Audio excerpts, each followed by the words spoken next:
No no, आप कुछ नहीं, आप बहस करिए, हम सुन ही रहे हैं, आप बहस करिए। There is direct allegation against you. देखिए ऐसे तो लेक्चर से तो नहीं होगा। नहीं लेक्चर नहीं, record it is the law point, it is not the, I am the last so one. you want to say, Your so you lordship want to is- say on the face of the FIR no case is made out against no, you? no, after framing charge, after submission, it can be looked into the material which has been filed, which has been submitted by the आप ही बताइए, आप prosecution. क्या लगा? FIR के बाद तो होता है कॉग्निजेंस को चैलेंज के, बट आफ्टर कौन सा चीज आप ऐसा दिखाना चाहते हैं from the basis of which we can say that no case is made out against you? 409 क्यों नहीं लग सकता? कहे हम तो पब्लिक सर्वेंट नहीं, हम तो पब्लिक सर्वेंट हैं। 409 सिर्फ पब्लिक सर्वेंट पर ही लगता है। स्पेशली इसमें 409 उसी के लिए है ही 409। पढ़िए थोड़ा सा 409 थोड़ा पढ़िए। That it is applicable only on public servant. 409 में एप्लीकेबल विरुद्ध धारा 409 420 2020 7 कॉग्निजेंस है। 408 में हुआ है आप एफआईआर जो है ना 409 पढ़ी। हाँ पढ़ी। You say that it is only applicable on public servant. Especially नहीं. You say that it is only applicable on public servant. Kindly substantiate it by reading the section loudly. पढ़िए। ये सब public servant में आ जाएंगे, agent भी आ जाएंगे public servant में। लेकिन स्पेशली पब्लिक सर्वेंट के लिए उसके बाद आपकी तरह से सेक्शन हम लोग पढ़ने लग जाएंगे ना, तो हम लोग का कोई भी ऑर्डर सस्टेन नहीं करेगा। ठीक है, चलिए हो गया बात। लेकिन 408 में एफआईआर हुआ। 409 का कहानी यहीं बंद करिए, आगे सुनाइए। Yes petitioner.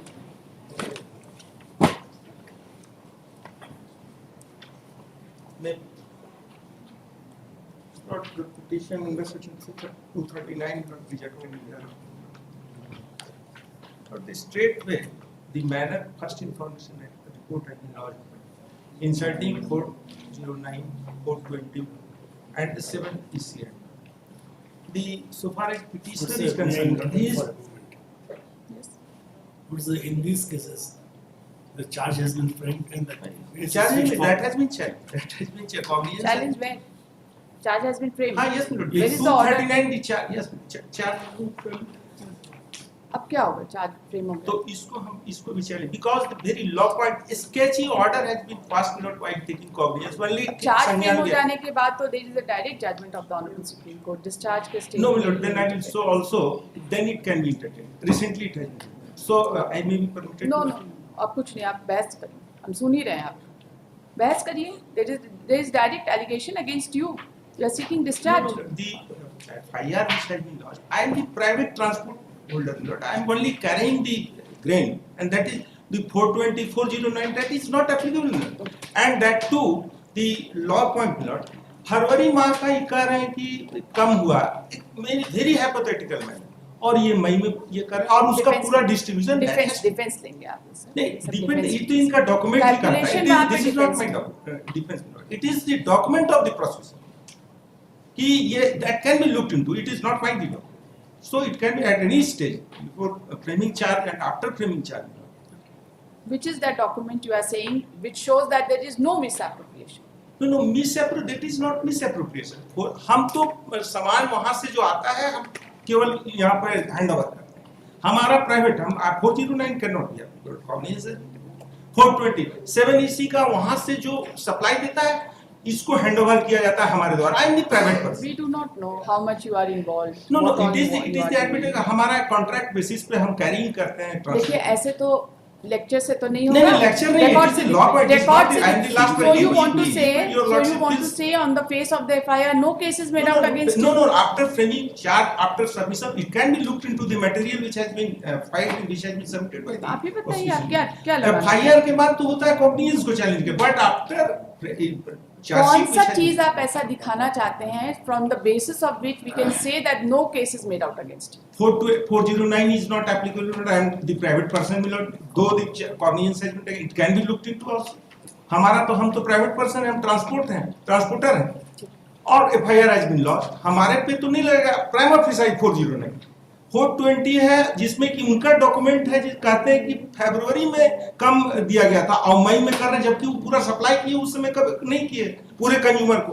That can be looked into also. बताइए ना कितना क्या मैटर है, कितना मटेरियल दिए, कितना आप कैरी बस किए। कैरी हमारा, हम तो ट्रांसपोर्ट होल्डर हैं, हम हैंड ओवर कर दिए हैं इसको। आप- देखिए, और यदि इनके डॉक्यूमेंट, हमारे डॉक्यूमेंट में कुछ नहीं, हम तो अभी कुछ फाइल ही नहीं की।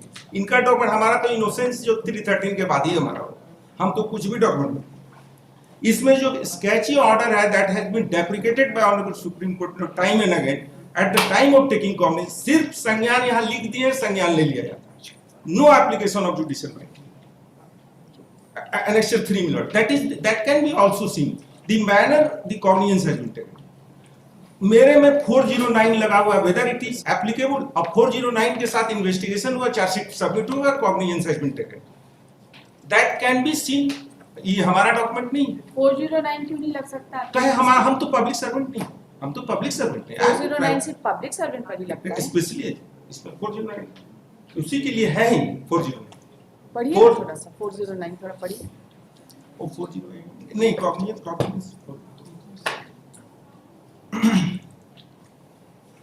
That it is applicable only on public servant. 409 में एप्लीकेबल विरुद्ध धारा 409, 420, 7 कॉग्निजेंस है। तो 408 में हुआ है आप एफआई। जो है ना 409 पढ़ी। हाँ, पढ़ी। You say that it is only applicable on public servant. Specially नहीं. You said that it is only applicable on public servant. Kindly substantiate it by yes. reading the section loudly. पढ़िए yes. पढ़िए। चूंकि 409 Read it please.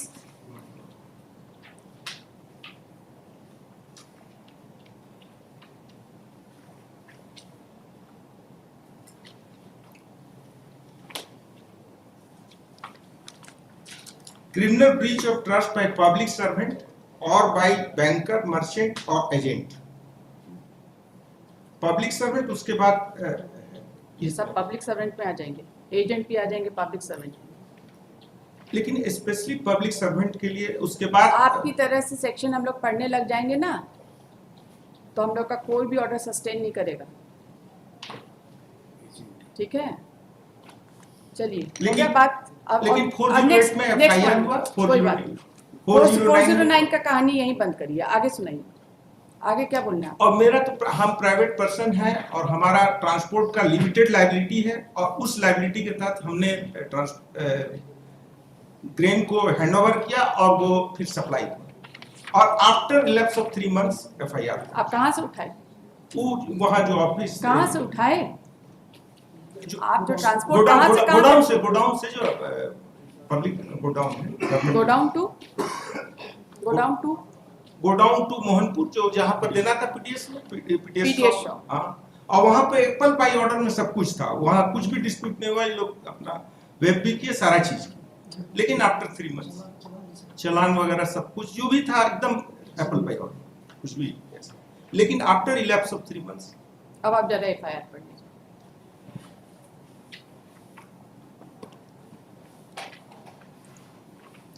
Eight page 18। क्या नाम है आपका? दीपक कुमार। दीपक पढ़िए।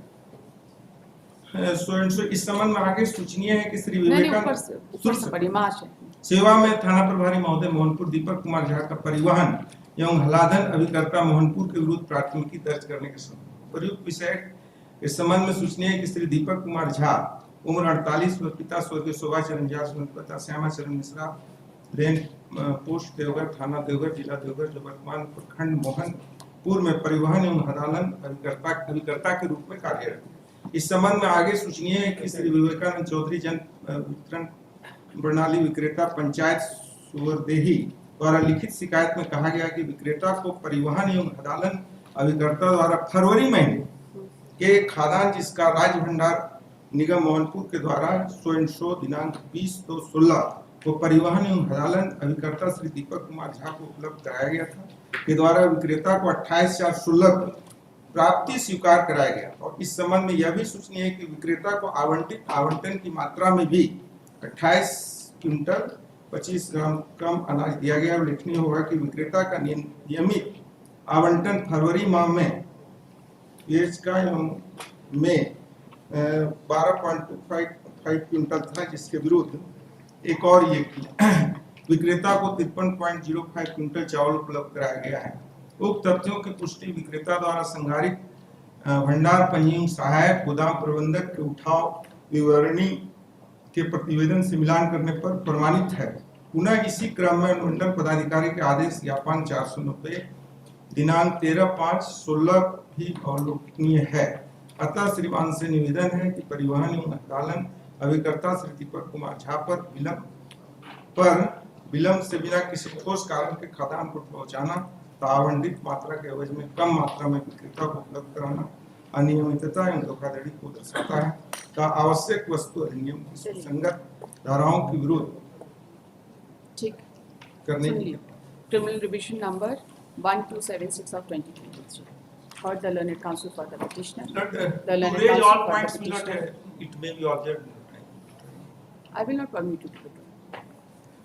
The learned counsel for the petitioner, while assailing the impugned order refusing to discharge, has submitted that the petitioner is only involved in the transportation of food grain and therefore is a private person, and the section 409 of IPC is not at all attracted in view of the fact that it is primarily for the purposes of public servant. I mean, the cognizance Yes, has been further taken in a very submitted that- cryptic manner. Not that. He has further submitted that the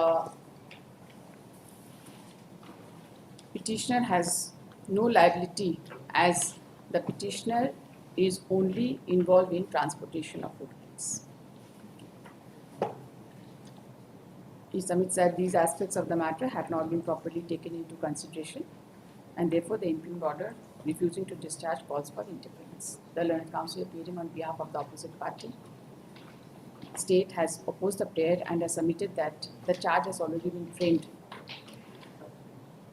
and has further submitted that there is direct allegation against the petitioner in the FIR itself, which has been supported during investigation, and the various paragraphs of the case diary has been taken into consideration while passing the impugned order refusing to discharge the petitioner.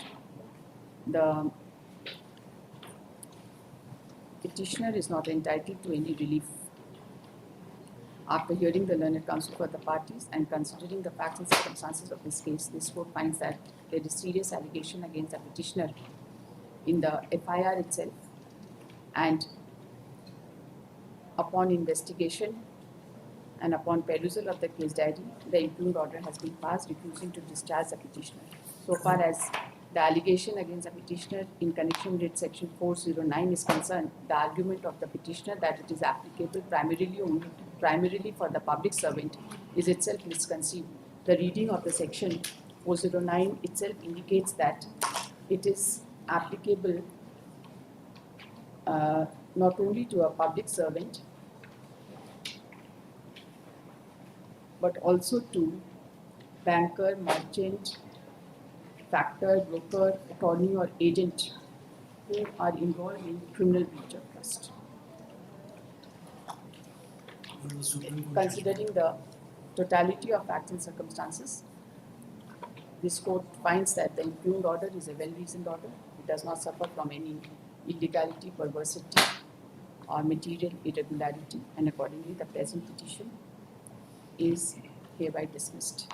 It is observed that, however, it is observed that the dismissal of this case will not prejudice the case of the petitioner before the court concerned in any manner or communicate. Both the cases. दूसरा तो ये बहस करेंगे अभी किए नहीं. नहीं, भी इसी तरह से Same order का बट क्रिप्टिक ऑर्डर है जो कॉग्निजेंस पर दैट में भी इनकॉर्पोरेटेड. कॉग्निजेंस ऑर्डर चैलेंज किए हैं. नहीं, तो एंटायर क्रिमिनल प्रोसीडिंग चैलेंज किए हैं. और डिस्चार्ज में तो ये भी कॉग्निजेंस डिस्चार्ज में सिर्फ ऑर्डर रिफ्यूजिंग डिस्चार्ज चैलेंज होता है. ठीक है. दूसरा वाला इसमें केस cryptic विड्रॉ करना order है कि आपको यही ऑर्डर चाहिए. ना ठीक. सेम ऑर्डर चाहिए. नहीं, इसको हम विड्रॉ करके to raise all Next. Points. Item 6. Item 6.